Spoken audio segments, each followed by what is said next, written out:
হুমায়রা তাসনিম আপনি লিখেছেন, যখন সুদ সম্পর্কে ধারণা ছিল না তখন ব্যাংকে কিছু টাকা রাখা ছিল। এখন সুদের অংশ কি করা উচিত? ঋণগ্রস্ত আত্মীয়কে দেওয়া যাবে কিনা? হ্যাঁ, দিতে পারেন। ঋণগ্রস্ত আত্মীয়কে ঋণ পরিশোধের জন্য ওই সুদের টাকাগুলো দান করে দিতে পারেন এবং নিজের অজান্তে হয়ে থাকলেও আল্লাহর কাছে তওবা এবং ইস্তিগফার করবেন, আল্লাহ যেন মাফ করে দেন। এমনি ওসমান মোল্লা আপনি লিখেছেন, আমার ভাই নিয়মিত নামাজ পড়ে না, নেশা করে। আমি চাই না একসাথে কোরবানি দিতে, কিন্তু যদি একসাথে কোরবানি না দেই তাহলে পারিবারিক সমস্যা হবে, করণীয় কি? ভাই ওসমান মোল্লা, যারা নিয়মিত নামাজ পড়েন না, নেশা করেন, তারা আসলে তাদের কোরবানির কোনো মানেই হয় না।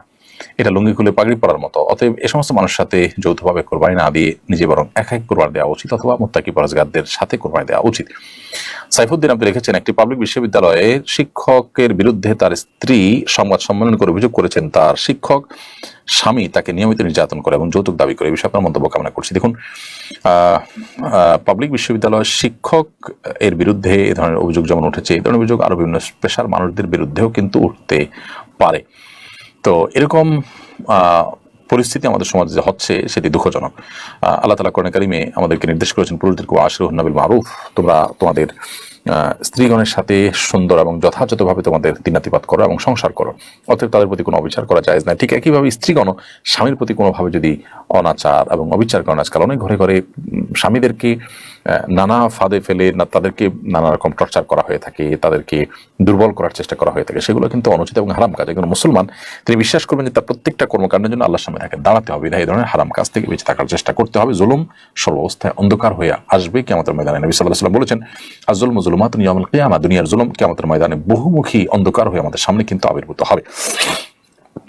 ইউহা আক্তার আপনি লিখেছেন, আমার স্বামী প্রবাসে থাকে, আমার এক ছেলে এক মেয়ে, আমি আল্লাহর রহমতে পর্দা করার চেষ্টা করি।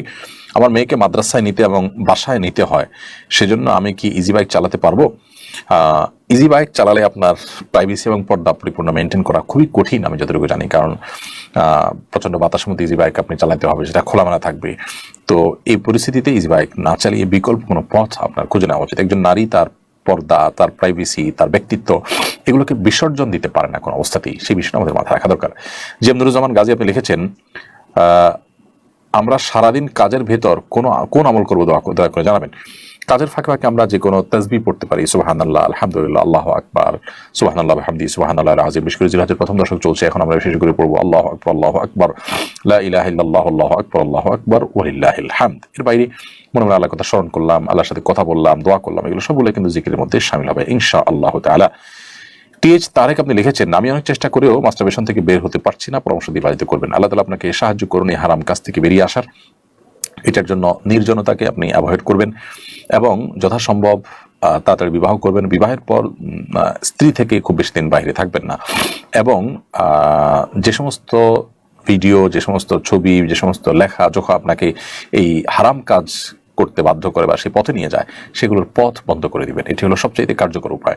অতএব আপনি সোশ্যাল মিডিয়া থেকে যদি অভ্যাস হয়ে থাকে সেগুলো বন্ধ করে দেন, বা আপনার সেখান থেকে সেগুলো শেষ হয় ডিলিট করে দেন, আনইনস্টল করে দেন মোবাইল থেকে, অথবা স্মার্টফোন আপনি বিক্রি করে ফেলান, একটা বাটন ফোনে চলে আসেন। 6 মাসের জন্য যদি নিজেকে একটু এভাবে আপনি পরিবর্তন করতে পারেন, ইনশাআল্লাহ আল্লাহ তাআলা আপনাকে সাহায্য করবেন।